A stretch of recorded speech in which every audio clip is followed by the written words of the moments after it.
بسم الله الرحمن الرحيم.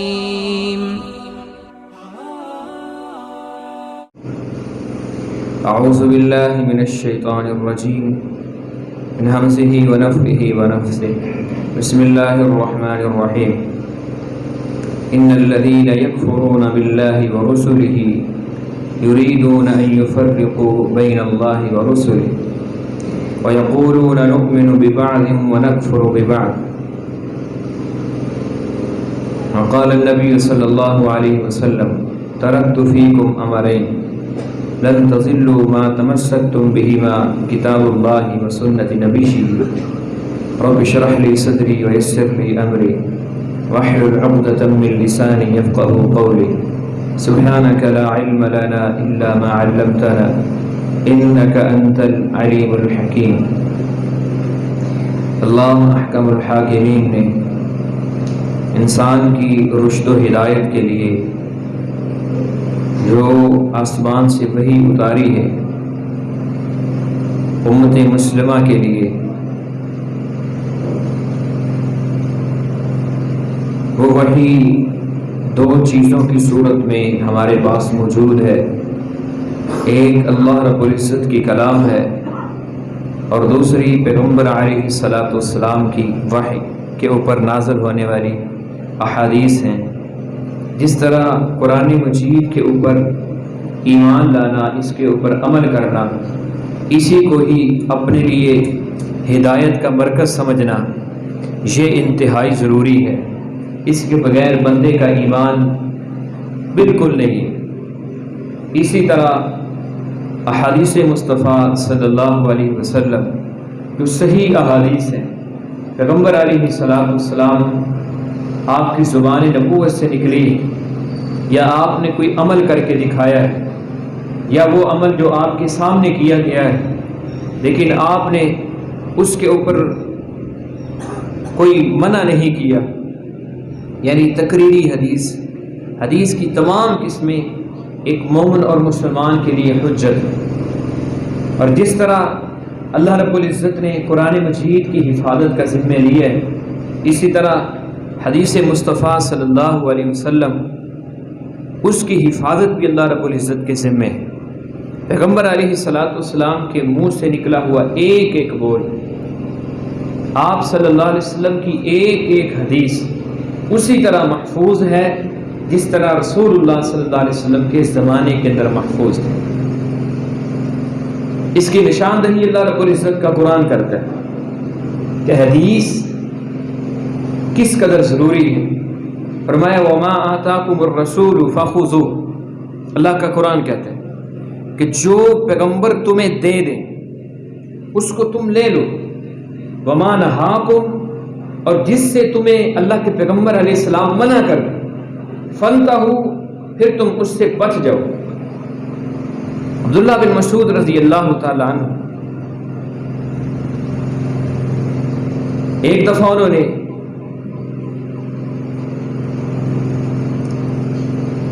لوگوں کے سامنے یہ حدیث پیش کی کہ اپنا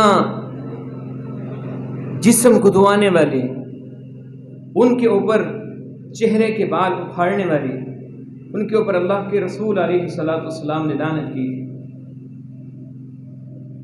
اس کے بارے میں جب حدیث کے بارے میں پوچھا گیا کہ اللہ کی کلام کے اندر تو نہیں کہ اللہ رب العزت نے ان کے اوپر لعنت کی، تو انہوں نے یہی فرمایا کہ کیا آپ نے لوگوں نبی علیہ السلام کے بارے میں اللہ رب العزت کا یہ قانون اور ضابطہ قرآن مجید کے اندر نہیں پڑھا کہ جو بات نبی علیہ السلام تمہیں دیں اس کو لے لو اور جس سے منع کرے اس سے رک جاؤ۔ اور اللہ رب العزت نے قرآن مجید کے اندر 12 مقامات پر اس چیز کی نشاندہی فرمائی ہے کہ جو شخص حدیث کو چھوڑتا ہے، پیغمبر علیہ السلام کی حدیث سے پیچھے ہٹتا ہے، اس کا اسلام کے ساتھ کوئی تعلق نہیں۔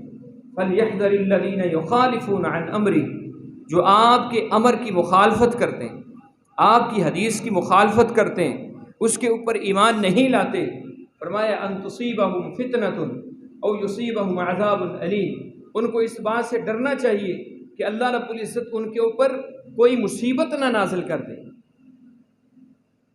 اور یصیبہم عذاب علیم، یا ان کے اوپر کسی قسم کا کوئی عذاب نہ آ جائے۔ رسول اللہ صلی اللہ علیہ وسلم کی حدیث کے اوپر ایک مومن کو اس حد تک یقین ہونا چاہیے جس حد تک موت کے اوپر یقین۔ صحابہ کرام کی زندگیوں کے اندر سے کمال اعتماد ملتا ہے۔ انس بن مالک رضی اللہ تعالیٰ عنہ، حجاج بن یوسف کا زمانہ تھا، سیدنا انس بن رضی اللہ تعالیٰ عنہ کو شہید کرنے کے لیے تلوار لے کر آگے بڑھتا ہے۔ انس بن مالک رضی اللہ تعالیٰ عنہ قسم اٹھا کر فرمانے لگے کہ تم مجھے شہید نہیں کر سکتے۔ اس نے کہا تم یہ کیسے کہہ سکتے؟ حجاج بن یوسف کا روب دبدبا، اس کا ظلم، اس کا قہر، اس کو کون نہیں جانتا؟ تم کہنے لگا تم کیسے کہہ سکتے ہو؟ تمہارے سامنے چمکتی ہوئی تلوار ہے، ننگی تلوار ہے، اور مجھے کوئی روکنے والا نہیں، تم کیسے کہہ سکتے ہو کہ میں تمہیں آج شہید نہیں کر سکتا، ختم نہیں کر سکتا؟ تو فرمانے لگے انس بن مالک رضی اللہ تعالیٰ عنہ، میں نے پیغمبر علیہ الصلوۃ والسلام کی زبان نبوت سے یہ بات سنی تھی کہ جو صبح کے وقت 3 دفعہ یہ جملے جو دہرا لیتا ہے، بسم اللہ الذی لا یضر مع اسمہ شیء فی الارض ولا فی السماء وہو السمیع العلیم، شام تک اس کو دنیا کی کوئی بھی چیز نقصان نہیں پہنچا سکتی۔ جب یہ جملے دہرائے کہنے لگے دیکھتا ہوں کیسے تم آج میرے ہاتھ سے بچتے ہو۔ ایک دفعہ آگے ہوا، پھر پیچھے ہٹا، پھر آگے ہوا، 3 دفعہ اس طرح ہوا، تیسری دفعہ تلوار سائڈ پہ رکھ دی اور کہنے لگا، لوگوں نے پوچھا تم نے تو کہا تھا کہ میں آج اس کو قتل کر دوں گا، مار دوں گا، شہید کر دوں گا، لیکن تم مارتے کیوں نہیں؟ ادھر اس کا چیلنج ہے انس بن مالک رضی اللہ تعالیٰ عنہ کا پیغمبر علیہ الصلوۃ والسلام کی حدیث کے اوپر کس قدر اعتماد اور یقین تھا، کس قدر اعتماد۔ پھر حجاج کہنے لگا کہ جب میں اس کے قریب جاتا ہوں تو مجھے 2 شیر اس کے دونوں کندھوں کے اوپر سے آگے بڑھتے ہیں مجھے کھانے کے لیے، میں ان کے ڈر کی وجہ سے پیچھے ہٹ جاتا ہوں۔ سراقہ بن مالک کو نبی علیہ الصلوۃ والسلام نے اشارہ کر کے آگے چلتے ہیں، کنگن کے بارے میں نشاندہی فرمائی تھی کہ اے سراقہ تجھے کنگن پہنائے جائیں گے۔ زندگی کے ایک موڑ کے اوپر زندگی نے اس موڑ پر ایک دفعہ لا کر کھڑا کر دیا کہ گھر والے رو رہے ہیں، ایسے لگتا تھا کہ جیسے سراقہ رضی اللہ تعالیٰ عنہ ان کی جان اب چلی جائے گی، گھر والے رو رہے ہیں کہ اب اس کے آخری وقت آ چکا ہے، غشیاں طاری ہیں۔ کچھ دیر کے بعد ہوش میں آئے اور فرمانے لگے تم فکر نہ کرو، ابھی مجھے موت نہیں آ سکتی، ابھی مجھے موت نہیں آ سکتی، میں ابھی مر نہیں سکتا۔ تو گھر والوں نے پوچھا تم اس قدر یقین اور اعتماد کے ساتھ کیسے کہہ سکتے ہو کہ تمہیں موت نہیں آ سکتی؟ فرمانے لگے مجھے نبی علیہ الصلوۃ والسلام نے ایک دفعہ خوشخبری سنائی تھی، ایک دفعہ یہ بات ارشاد فرمائی تھی کہ تمہیں کیسر و کسریٰ کے کنگن جو ہیں وہ پہنائے جائیں گے، ابھی وہ کنگن میرے ہاتھوں میں نہیں پہنائے گئے۔ پیغمبر علیہ الصلوۃ والسلام کی زبان کبھی بھی جھوٹی نہیں ہو سکتی۔ اس حد تک یقین اور اعتماد ایک مومن اور مسلمان کو حدیث مصطفیٰ کے اوپر ہونا چاہیے۔ تو میرے بھائیوں، ہمارے معاشرے کے اندر کچھ لوگ ایسے موجود ہیں جو کہتے ہیں کہ صرف ہمارے لیے قرآن مجید کافی ہے، صرف قرآن مجید کافی ہے، حدیث کا انکار کرتے ہیں، حدیث نہیں مانتے۔ ان کا نظریہ کیا ہے، ان کی سوچ کیا ہے، ان کی فکر کیا ہے، جبکہ قرآن مجید کو حدیث کے بغیر سمجھا ہی نہیں جا سکتا، بالکل نہیں سمجھا جا سکتا۔ جیسا کہ 12 مقامات پر قرآن مجید کے احکامات نازل ہوئے، نبی علیہ السلام کے صحابہ کرام کو سمجھ نہیں آئی۔ الذین آمنوا ولم یلبسوا ایمانہم بظلم، یہ آیت بڑی مشہور ہے، اور اس کے بارے میں صحابہ کرام کیا سمجھتے تھے، پیغمبر علیہ السلام نے کیا ارشاد فرمایا؟ ہم حدیث سنتے رہتے ہیں۔ قرآن مجید کے اندر روزے کے بارے میں حکم ہے کہ تم نے کب تک سحری کھانی ہے؟ حتی یتبین لکم الخیط الابیض من الخیط الاسود من الفجر، جب تک سفید دھاگا سیاہ دھاگے سے الگ نہ ہو جائے۔ صحابہ کرام نے کیا مطلب سمجھا تھا؟ ایک صحابی نے اپنے سرانے کے نیچے، اپنے تکیے کے نیچے 2 دھاگے رکھ لی، ایک سیاہ دھاگا، ایک کالا دھاگا۔ نبی علیہ السلام کو جب علم ہوا، آپ صلی اللہ علیہ وسلم نے فرمایا قرآن مجید کا اس آیت کا یہ مطلب نہیں، آپ نے حدیث کے ذریعے سمجھا۔ قرآن مجید کو سمجھنا حدیث کے بغیر ناممکن۔ اور یہ بھی یاد رکھیں کہ جو شخص کہتا ہے نا میں حدیث کو نہیں مانتا، حدیث کے بغیر اپنے ایمان کو مکمل سمجھتا ہے، حقیقت کے اندر اس نے قرآن مجید کے اوپر بھی صحیح طور پر ایمان نہیں لے کر ہے۔ قرآن مجید کا کوئی ایسا پارہ نہیں، کوئی ایسا پارہ جس پارے کے اندر یہ حکم نہ ہو اللہ کی اطاعت کے ساتھ مصطفیٰ علیہ الصلوۃ والسلام کی اطاعت مشروط۔ اللہ کی جنت حاصل کرنے کے لیے پیغمبر علیہ السلام کی حدیث کو، آپ کے فرامین کو، آپ کے عمل کو، آپ کی سنت کے اوپر ایمان لے کر آنا، اس کے اوپر عمل کرنا انتہائی ضروری۔ قرآن مجید کے ہر پارے کے اندر یہ حکم، ہر پارے کے اندر۔ منکرین جو احادیث کا انکار کرنے والے ہیں ہمارے معاشرے میں، وہ ایک اعتراض کرتے ہیں، وہ کہتے ہیں جی حدیث سے تو بعد میں لکھی گئی، احادیث بعد میں لکھی گئی، جبکہ ابھی بھی مصر کے عجائب گھر کے اندر صحابہ کرام کے ہاتھوں سے لکھے ہوئے نسخے آج بھی موجود ہیں، آج بھی موجود ہیں۔ سیدنا ابو ہریرہ رضی اللہ تعالیٰ عنہ، ان کے ہاتھوں سے لکھا ہوا صحیفہ، عبداللہ بن عمر رضی اللہ تعالیٰ عنہ، علی بن طالب رضی اللہ تعالیٰ عنہ، ان کے ہاتھوں سے لکھے ہوئے صحیفے آج بھی موجود ہیں۔ نبی علیہ الصلوۃ والسلام کا فرمان ابو داؤد کے اندر ہے، ابو داؤد کے اندر عبداللہ بن عمر رضی اللہ تعالیٰ عنہ بیان کرتے ہیں میں اللہ کے پیغمبر علیہ السلام کی ہر بات کو لکھا کرتا تھا، آپ کی ہر حدیث کو لکھتا تھا، ہر فرمان کو لکھتا تھا۔ مجھے لوگوں نے منع کر دی، اللہ کے پیغمبر کبھی خوشی میں، کبھی پریشانی میں، کبھی غمی ہے، کبھی کس حالت کے اندر، کبھی کس حالت کے اندر تم ہر بات ہی لکھ لیتے ہو۔ رسول اللہ صلی اللہ علیہ وسلم کے صحابی نے لکھنا بند کر دیا۔ نبی علیہ السلام نے محسوس کیا، پوچھا تم لکھتے کیوں نہیں؟ اللہ کے رسول لوگوں نے روک دی اور یہ بات کی ہے۔ نبی علیہ الصلوۃ والسلام نے کیا فرمایا؟ فرمایا اکتب والذی نفسی بیدہ ما یخرج منہا الا حق، تم ہر بات لکھو جو بھی اس منہ سے نکلتی ہے اسے قسم ہے اس رب کی جس کے قبضہ قدرت میں میں محمد کی جان ہے، اس زبان سے حق کے علاوہ کچھ بھی نہیں نکلتا۔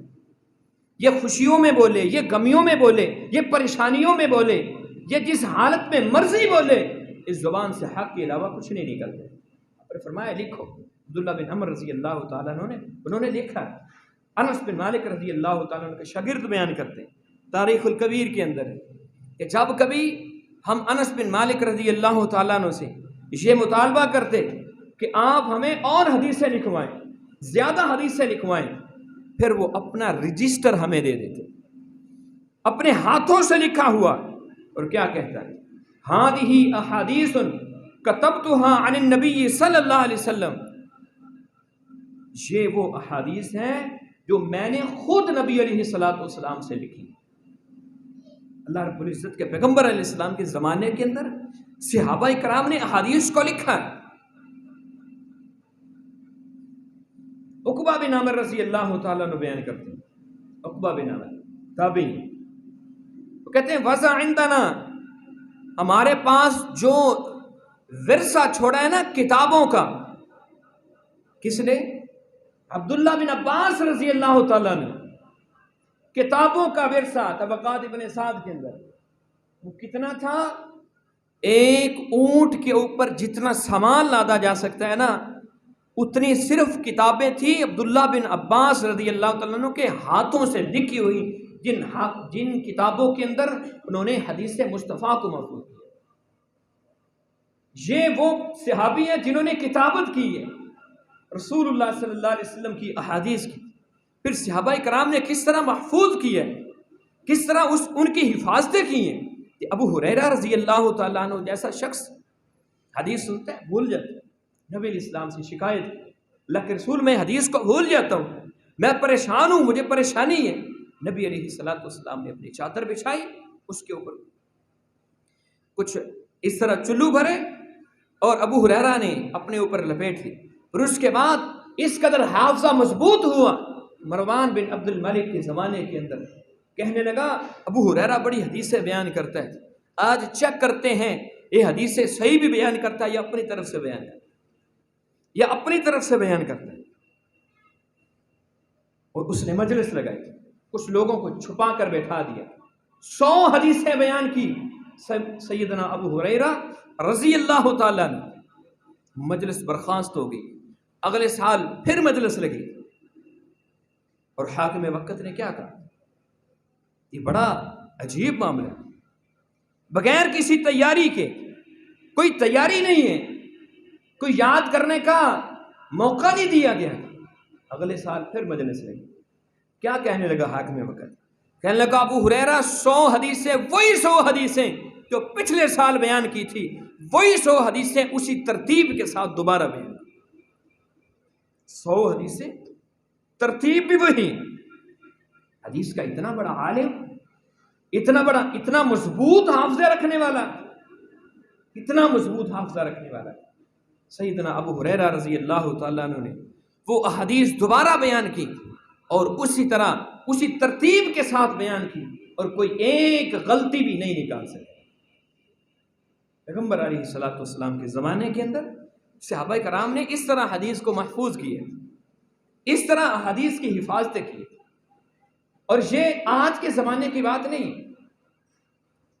مختلف زمانوں کے اندر لوگوں نے مختلف طریقے کے ساتھ احادیث کا رد کیا، اپنے اپنے مفادات کے لیے انہوں نے احادیث کو ڈھالنے کی کوشش کی۔ سب سے پہلے جس شخص نے اس فتنے کا آغاز کیا تھا وہ عبداللہ بن سبا یہودی تھے۔ عبداللہ بن سبا یہودی، اس نے کیا فتنہ ایجاد کیا، کہنے لگا ہم صرف وہی حدیثیں بیان کریں گے، ہم صرف انہی حدیثوں کے اوپر عمل کریں گے جن احادیث کے راوی صرف اہل بیت کے گھرانے کے افراد ہیں، سیدنا حسن بن علی، سیدنا حسین بن علی، سیدنا علی المرتضی رضی اللہ تعالی عنہما، سیدہ فاطمہ رضی اللہ تعالی عنہا، یعنی اہل بیت کے گھرانے کے جو افراد ہیں وہ جو حدیث بیان کریں گے صرف ہم اسی حدیث کو سنیں گے، اسی حدیث کے اوپر عمل کریں گے۔ اس کا لگایا ہوا پودا آج بھی کچھ لوگ صرف اہل بیت کی احادیث کے اوپر عمل کرتے ہیں، وہ کسی اور حدیث کو مانتے ہی نہیں۔ کیوں؟ وہ کسی اور صحابی کے ایمان کے قائل ہی نہیں ہیں۔ یہ پہلا فتنہ تھا انکار حدیث کا، پہلا فتنہ جو صحابہ کرام کے زمانے کے اندر نمودار ہوا۔ اس نے کہا ہم تو صرف اہل بیت کے گھرانے کی احادیث کے اوپر عمل کریں۔ اس کے بعد پھر ایک اور گروہ پیدا ہوا جسے خارجی گروہ کہا جاتا ہے۔ انہوں نے کہا ہم صرف وہ حدیثیں مانیں گے، صرف وہ حدیثیں جن احادیث کے راوی ابو بکر ہوں گے یا عمر ہوں گے، ان کے علاوہ ہم کسی کی حدیث کو نہیں مانتے۔ یہ ایک خارجی گروہ تھا۔ اس طرح انہوں نے حدیث کا انکار کیا، حدیث کو پس پش ڈالا اپنی مرضی کے مطابق۔ پھر ایک گروہ معتزلہ کا پیدا ہوا، معتزلہ کا گروہ۔ انہوں نے کہا ساری حدیثیں قبول ہیں مگر ہم خبر واحد کو نہیں مانتے، کہ وہ حدیث جس کو بیان کرنے والا ایک شخص ہو ہم اس حدیث کو نہیں مانتے۔ حالانکہ تمام امت کا اس بات پر اجماع ہے کہ پیغمبر علیہ الصلوۃ والسلام کے سارے صحابہ عادل ہیں، سارے صحابہ سچے صدیق ہیں۔ حدیث کو بیان کرنے والا ایک صحابی ہو، ایک صحابی بھی، اس کے اوپر عمل واجب اور ضروری۔ یہ وہ گروہ تھے جنہوں نے اپنے اپنے مفادات کے لیے اپنی اپنی مرضی کے مطابق احادیث کا انکار کیا۔ پھر ایک اور گروہ پیدا ہوا جنہوں نے کہا سارے صحابہ کی حدیثوں کو مانیں گے لیکن ابو ہریرہ رضی اللہ تعالیٰ عنہ کی حدیث کو نہیں مانیں گے، اور پھر اصول بنا ڈالا. اصول شاشی کے اندر اصول بنایا. اصول کیا بناتے ہیں؟ سیدنا ابو ہریرہ رضی اللہ تعالیٰ عنہ کے بارے میں نعوذ باللہ اتنا بڑا جملہ کہ جن کے بارے میں نبی علیہ الصلوۃ والسلام نے فرمایا تھا ایمان کی یہ علامت ہے، ایمان کی علامت کہ ابو ہریرہ سے محبت کرنے والا صرف ایمان والا ہوتا ہے. منافق شخص کے دل کے اندر سیدنا ابو ہریرہ کی محبت نہیں بیٹھتی، وہ ابو ہریرہ سے محبت نہیں کر سکتا. اصول کیا بنایا؟ لم یکن فقیہ ولا مجتہد، کہ ابو ہریرہ نعوذ باللہ مجتہد بھی نہیں تھے اور فقیہ بھی نہیں تھے. ان کے حافظے کے اوپر اعتراض کیا گیا، ان کے حافظے کے اوپر اعتراض کیا گیا، اس طرح احادیث کا انکار کیا. اور کچھ لوگوں نے پھر اپنے اپنے آباء و اجداد کی تقلید اور پیروی کے اندر، اپنے اپنے آباء و اجداد کی پیروی کے اندر انہوں نے احادیث کا رد کیا. حالانکہ یہ یہودیوں کی روش ہے کہ صرف اپنے مولوی کی بات کو مانیں، جو مولوی صاحب نے کہہ دیا وہی حق ہے. اللہ رب العزت نے قرآن مجید کے اندر آیت کو اتارا ہے، اتخذوا احبارهم ورهبانهم اربابا من دون اللہ. یہودیوں کی یہ روش بیان کی ہے کہ انہوں نے اپنے راہبوں کو، اپنے علماء کو، اپنے پیروں کو انہوں نے رب بنا لیا.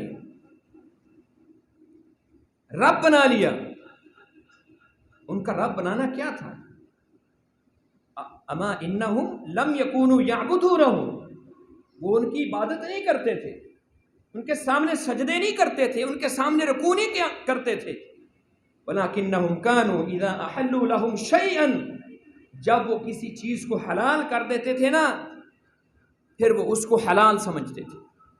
ہمارے مولوی صاحب نے کہہ دیا اس کی اتنی لمبی داڑھی ہے کہ اس کی پگڑی بڑی لمبی ہے. جی اس کی پگڑی جو ہے وہ بہت لمبی ہے، اس کی دستار بڑی لمبی ہے. بھلا وہ کوئی غلط بات کہہ سکتا ہے؟ وَإِذَا حَرَّمُوا عَلَيْهِمْ شَيْئًا، اور جب وہ کسی چیز کو حرام قرار دے دیتے تھے علماء ان کے، راہب یہودی اس کو حرام قرار دیتے. اس کو اللہ رب العزت نے یہ کہا ہے کہ انہوں نے اپنے راہبوں کو رب بنا لیا بغیر دلیل کے کسی کے پیچھے چل. اور یہی تقلید ہے جو ہمارے زمانے کے اندر حدیث کے مقابلے میں پیش کی گئی. حدیث کے مقابلے میں التقلید العمل بقول الغیر، کسی غیر کے عمل کو قبول کر لینا، من غیر حجت، بغیر کسی دلیل کے. اس کے اوپر نہ قرآن کا کوئی عمل، قرآن کی کوئی آیت پیش کی گئی، نہ حدیث کی کوئی آیت کو پیش کیا گیا، بغیر کسی دلیل کے ان کو مان لینا.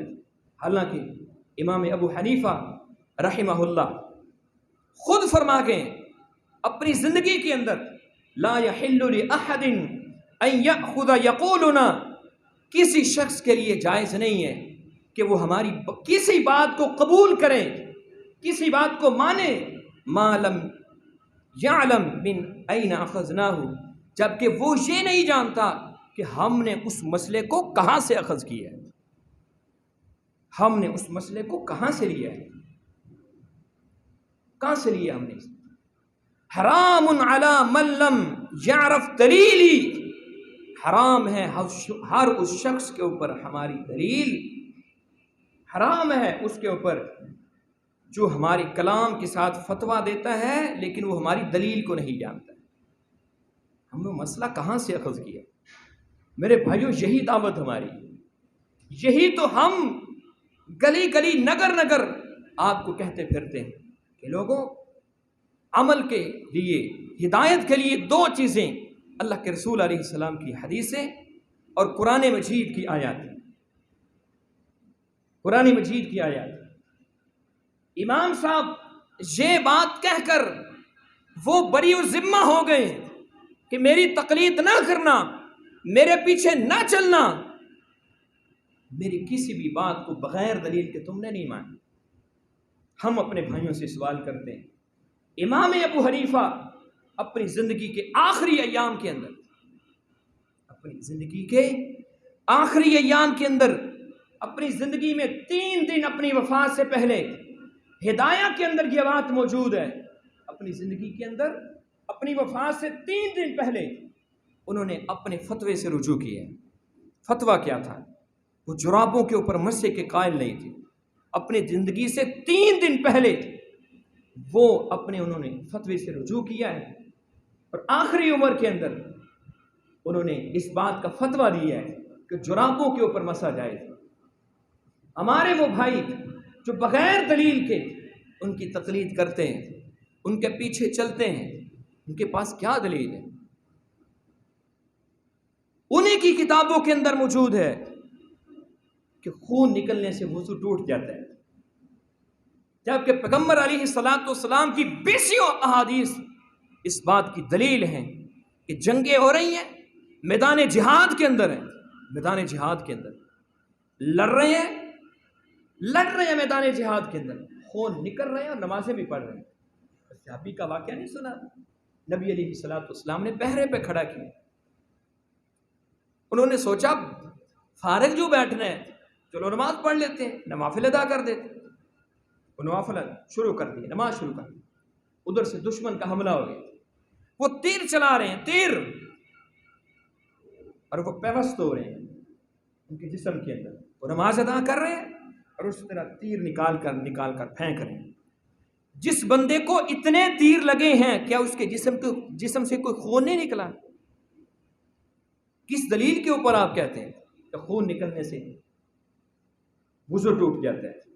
یہ ایک مسئلہ میں نے آپ کے سامنے رکھا ہے، بیسیوں مسئلے ایسے جن کا نہ قرآن کے اندر ان کی کوئی دلیل ہے، نہ حدیث کے اندر ان کی کوئی دلیل۔ بغیر دلیل کے اپنے آباء و اجداد کی تقلید کے اندر ہم اس قدر اندھے ہو چکے ہیں کہ ایک مولوی صاحب کی گفتگو وہ بیان کر رہے تھے کہ ہم ہر اس حدیث کو جو ہمارے امام کے قول سے ٹکرائے گی، ہم اس کو منسوخ سمجھیں۔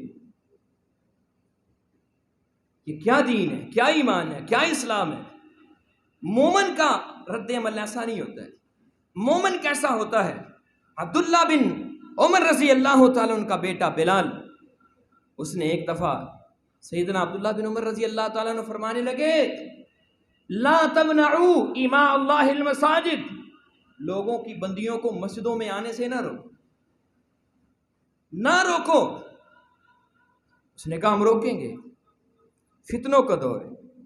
آج بھی ہمارے کچھ بھائی کہتے ہیں، بہرحال آج تو یہ فتوے موجود ہو گئے ہیں نا کئی مساجد کے اندر، ہمارے ان بھائیوں کی مساجد کے اندر جو عورت کا مسجد میں آنے کے خلاف تھے، اور دلیل یہی ہے، کہتے فتنوں کا دور ہے، فتنوں کا دور ہے۔ اللہ کے رسول علیہ الصلوۃ والسلام کے زمانے کے اندر کوئی فتنہ نہیں تھا۔ آپ صلی اللہ علیہ وسلم کا دین ایک عالمگیر دین ہے، ساری دنیا کے لیے اور قیامت تک کے لیے دین ہے۔ جس رب نے یہ حدیث پیغمبر علیہ الصلوۃ والسلام کے آپ کے قلب اطہر کے اوپر نازل کی ہے، کیا وہ رب نہیں جانتا تھا کہ بعد میں فتنے بھی آنے ہیں؟ اور حیرت کی بات ہے، ہمیں مسجد میں فتنے نظر آتے ہیں، دربار بھرے پڑے ہیں، عورتوں سے بھرے پڑے ہیں۔ آپ بازاروں کے اندر جا کر دیکھیں، بازار بھرے پڑے ہیں۔ پیغمبر علیہ السلام نے فرمایا دنیا کے اندر اللہ کی زمین کے اوپر سب سے بری جگہ بازار ہے، لیکن حیرت یہ ہے کہ ہمیں وہاں کوئی فتنہ نظر نہیں آتا۔ فتنہ مسجد کے اندر نظر آتا ہے، نمازیوں میں نظر آتا ہے، مولوی صاحب میں نظر آتا ہے، فتنہ مؤذن میں نظر آتا ہے۔ میرے بھائیوں، جب انسان حدیث سے منہ موڑتا ہے تو پھر انسان کہیں کا نہیں رہتا۔ اس لیے میرے بھائیوں، آج بھی ہماری وہی دعوت ہے۔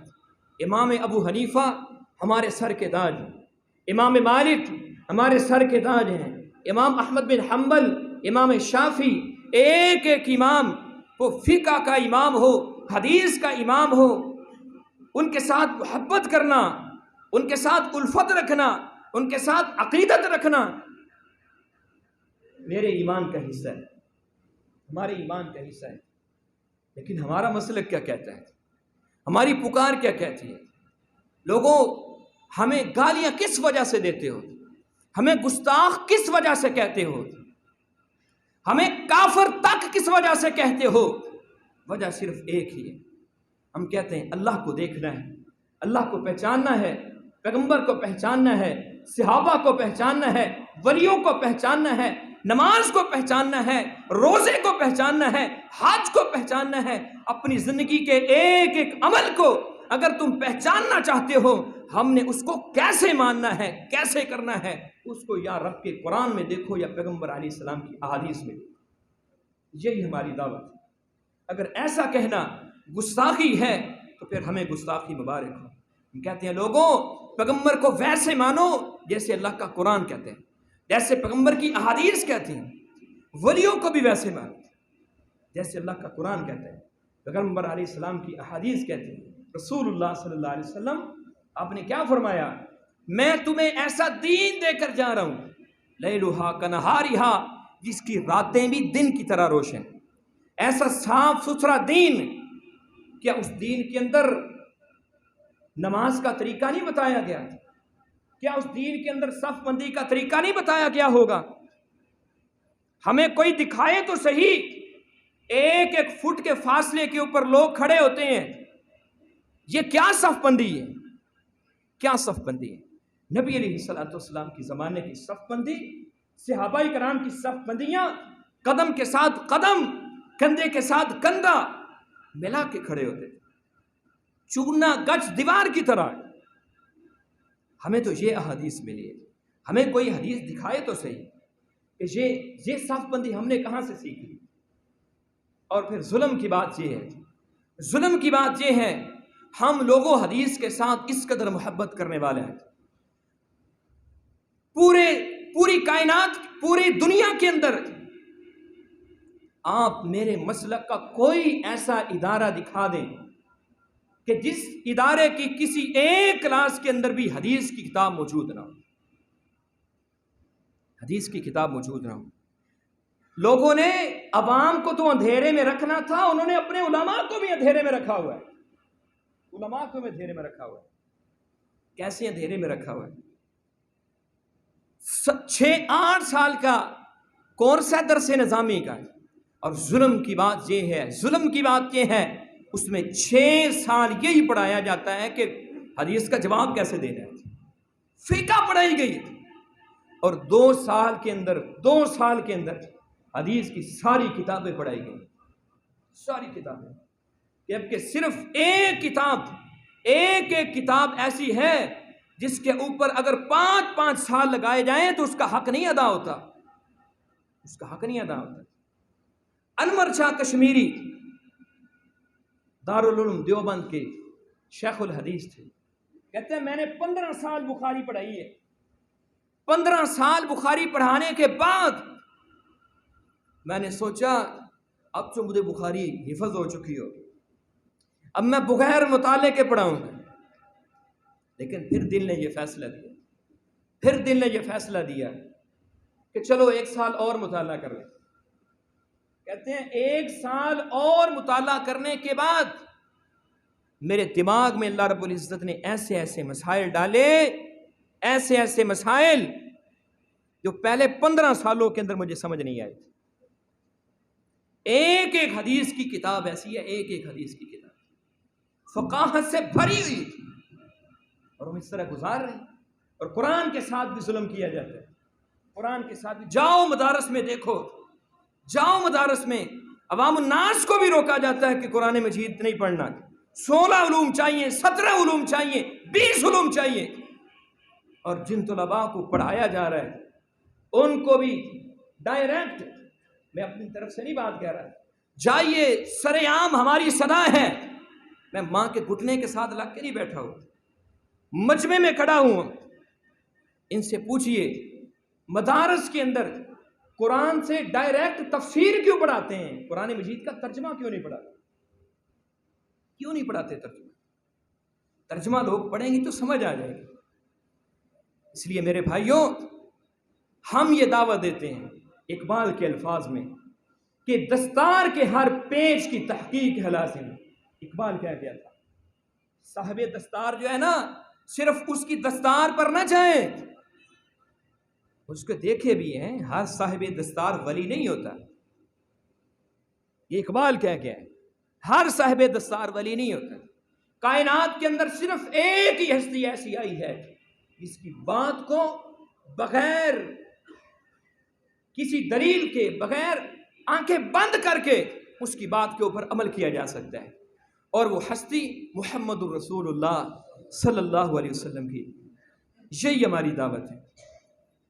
آج بھی یہی ہماری دعوت ہے، کل بھی یہی ہماری دعوت ہے. لوگوں اپنی زندگی کے اندر تحقیق لے کر آپ اپنی نمازوں کو چیک کریں، اپنی نمازوں کو چیک کریں کہ کیا میری نمازیں پیغمبر علیہ السلام کی حدیث کے مطابق ہیں یا نہیں. ایک شخص کو آخری حدیث بیان کر کے گفتگو کو ختم کر، ایک شخص کو ایک صحابی نے دیکھا نماز اس کی، پوچھا تم اس طرح کتنی دیر سے نماز ادا کر؟ اس نے کہا میں 40 سال سے اس طرح نماز ادا کر، 40 سال سے.